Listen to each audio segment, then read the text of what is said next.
सोमवार के दिन तू मेरे मंदिर के दरवाजे पर चौखट पर बैठ जाना, और दूसरा प्रतिदिन शाम के समय पर तू बेलपत्री के पेड़ के नीचे बैठ जाना। जो तेरी बेल वृक्ष के नीचे सेवा करने आए, जो शंकर जी के मंदिर में सोमवार को जल चढ़ाने आए, उसका जो पात्र जल चढ़ाकर जब वो घर लेकर जाए, उसके पीछे पीछे पात्र के पीछे पीछे तू जाना, और उसके घर में लक्ष्मी का भंडार भरकर आए।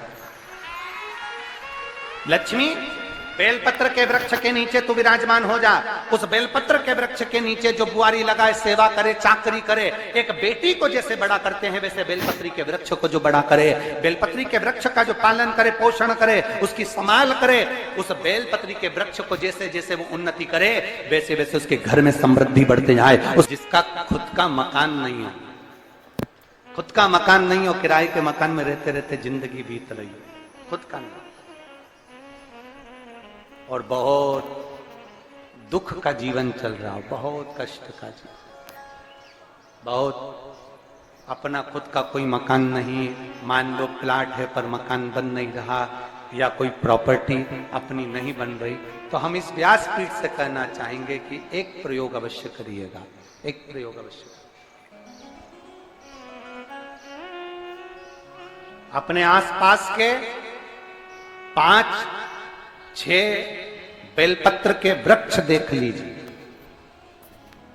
अपने आसपास के नजदीक के 5-6 बेलपत्र के बड़े बड़े वृक्ष देख लो, या छोटे वृक्ष देख लो। उन 5-6 वृक्ष को धीरे धीरे उनकी सेवा करना प्रारंभ करो, उन वृक्षों को बड़ा करना प्रारंभ करो, उन वृक्ष के नीचे सफाई करना प्रारंभ करो, उन वृक्ष को जल देना प्रारंभ करो, उन वृक्ष को आप खाद देना प्रारंभ करो, उन वृक्ष की सेवा संभाल करना प्रारंभ कर दो, उस वृक्ष के नीचे बुआरी काटना प्रारंभ कर दो, झाड़ू लगाना प्रारंभ कर दो, उस वृक्ष के नीचे सफाई करना प्रारंभ कर दो। उस बेलपत्री के 5-6-7 वृक्ष को आप गोद ले लो। गोद लेना मतलब मैं इसकी सेवा करूंगा, मैं इसमें जल दूंगा, मैं इसके खाद दूंगा, मैं इसकी सेवा करूंगा, कुछ मत करो, बस केवल इस शरीर से उस बेलपत्र के वृक्ष की सेवा करना रोज प्रारंभ कर दो। 6 महीना इंतजार करना और 6 महीना लगातार सेवा करना, 7वां महीना आपका और हमारा, और बताना कि भोलेनाथ ने प्रॉपर्टी दिलाई कि नहीं दिलाई और आगे बढ़ा है।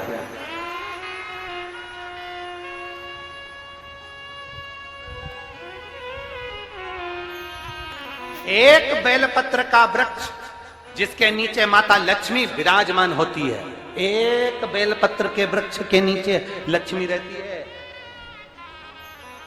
दुनिया के लोग कहते हैं लक्ष्मी जी का दिन कौन सा है, बोलो जम के जल्दी से। शुक्रवार।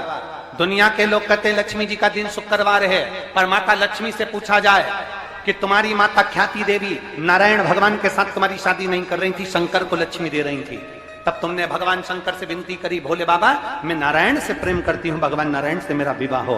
तो माता ख्याति देवी से शंकर भगवान ने विनय कर कर कहा कि लक्ष्मी जी का विवाह नारायण के साथ कर दिया जाए।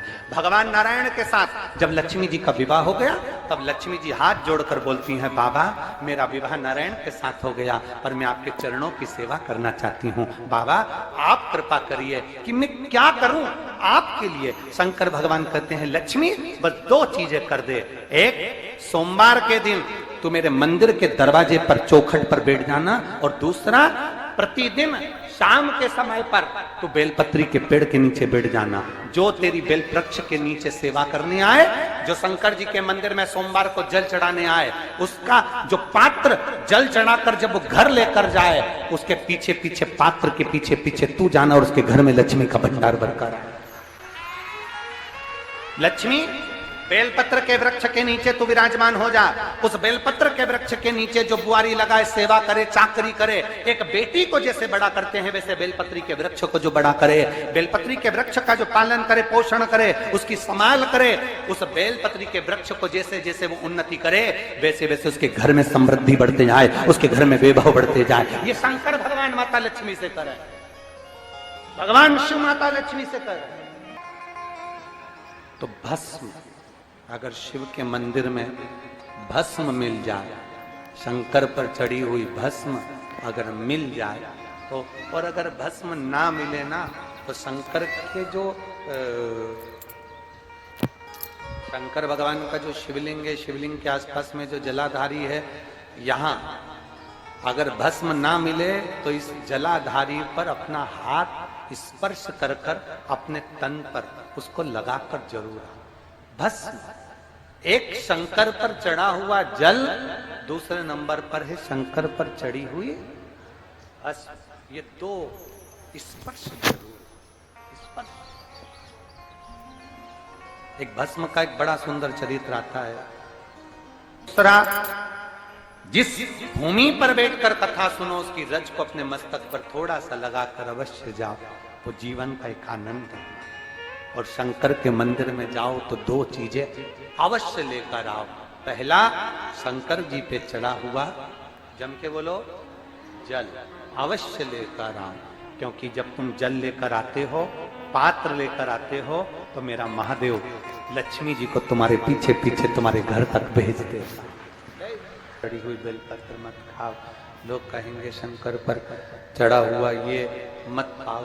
हम इस व्यासपीठ से निवेदन करना चाहेंगे कि आप अगर दिल रखकर अपने बाबा से कहोगे ना, तो बाबा पर चढ़ा हुआ जो जल है ना, वो जल साधारण नहीं रहता। मेरा भोलेनाथ जब दुनिया को अमृत देता है तो तुमको भी अमृत दे देता है। दो चीजें कभी मत छोड़ो। अगर मंदिर में गए हो तो दो चीजें कभी मत छोड़ो। कथा में गए हो तो दो चीजें कभी मत छोड़ो।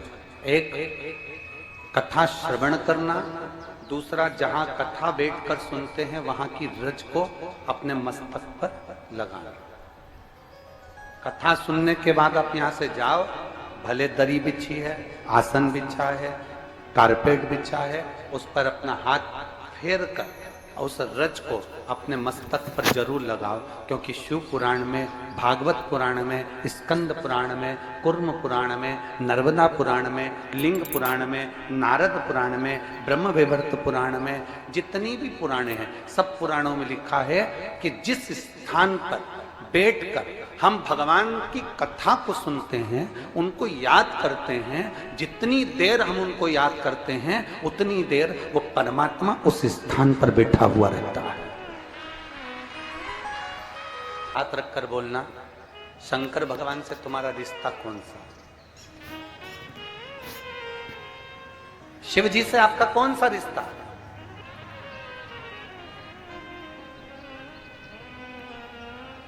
शंकर भगवान को आप क्या मानते हो? हमने आपको एक संबंध बताया था कि सीहोर कुबेरेश्वर धाम आपका मायका है, तो हम आपके भाई हैं, तो शंकर भगवान आपके पिता हैं, आपके बाप हैं, आपका बाबा है, आपका दादा है।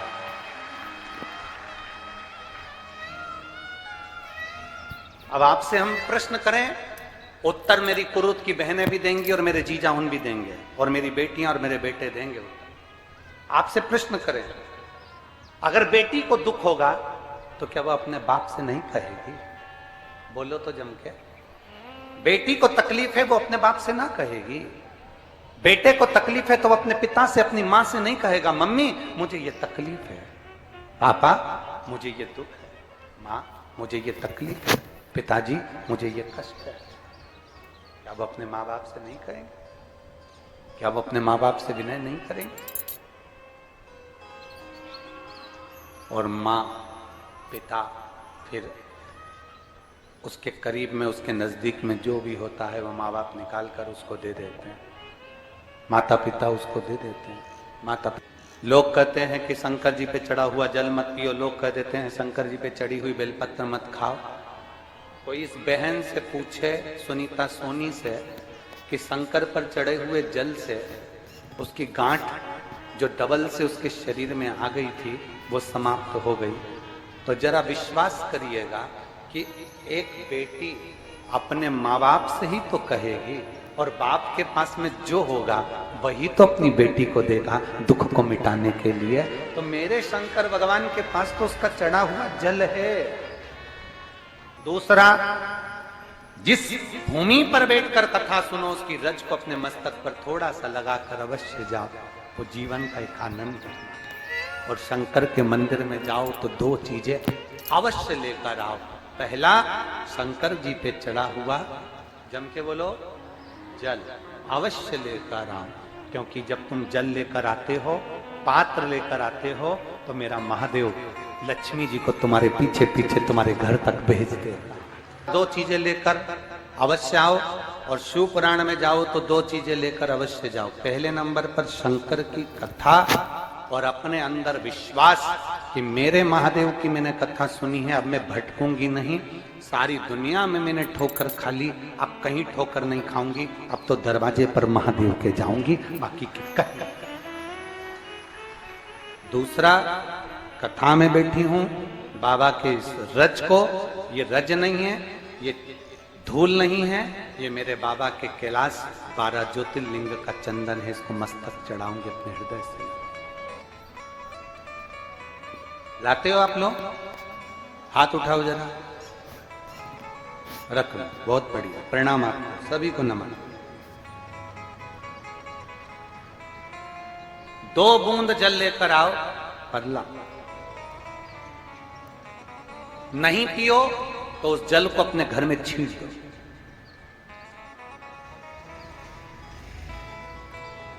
नहीं पी सकते उस जल को छींट दो। सारे घर के लोग नहीं पी रहे, उस जल को मटके में डाल दो, हंडे में डाल दो। 2 बूंद जल हंडे में डाला, सब पी गई।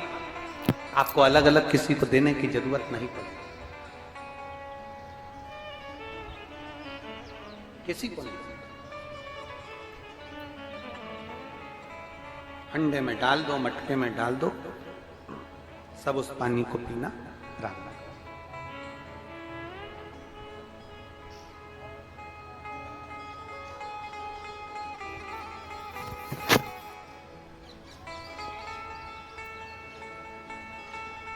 उस जल के महत्व को जो बच्चों का दर्द नहीं देख सकते,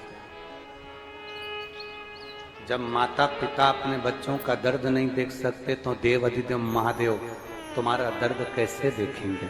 वो भी तो काटेंगे तुमको, वो भी तो कष्ट मिटाएंगे।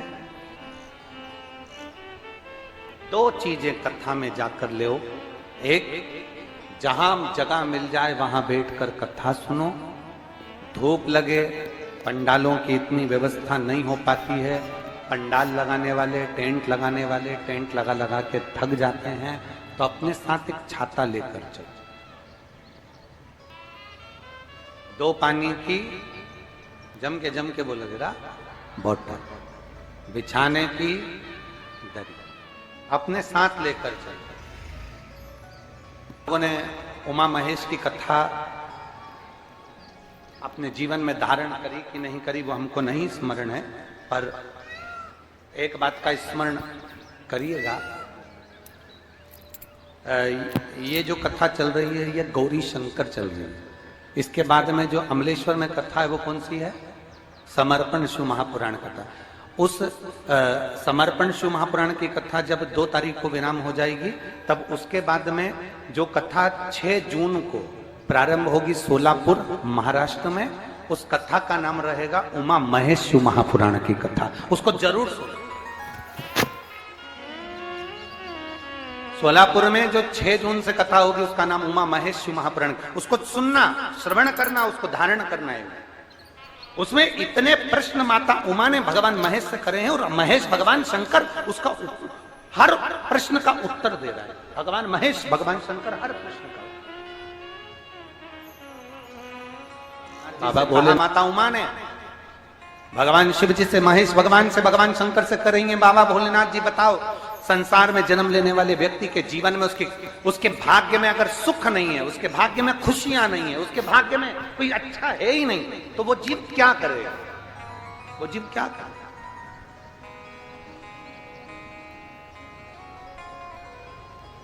भगवान शंकर कह रहे हैं, पार्वती, संसार में जन्म लेने वाला मनुष्य अगर उसके भाग्य में सुख नहीं, उसके भाग्य में अगर खुशियां नहीं है, उसके भाग्य में अगर सुख नहीं है, उसके भाग्य में अगर अच्छा नहीं है, पत्रिका दिखा ली सुख नहीं है, कार्य कर कर देख लिया सुख नहीं है, तकलीफ उसकी जिंदगी में चल ही चल रही है, तो भगवान शंकर कहते हैं, भगवान महेश कहते हैं, उमा, उस मनुष्य को दूसरे का अच्छा करना प्रारंभ कर देना चाहिए, तो उसकी अच्छाई अपने आप सामने आना